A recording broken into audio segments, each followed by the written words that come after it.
பாட்பூல் கேள்விப்பட்டிருப்பீங்க, பாட் பைப்பு கேள்விப்பட்டிருக்கீங்களா? என்ன ஆட்சி இந்த உலகத்துக்கு!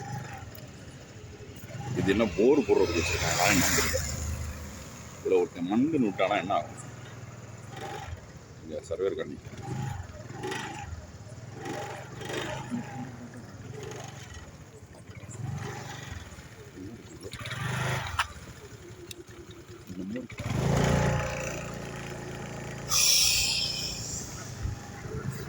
பாட்போலை விட மோசமானது. இங்கிட்டு இங்கிட்டு இங்கிட்டு இங்கிட்டு சரியா போட்டு சாமியான போடுறதுன்னு இந்த வேலையை பார்த்து வச்சுருக்காங்க.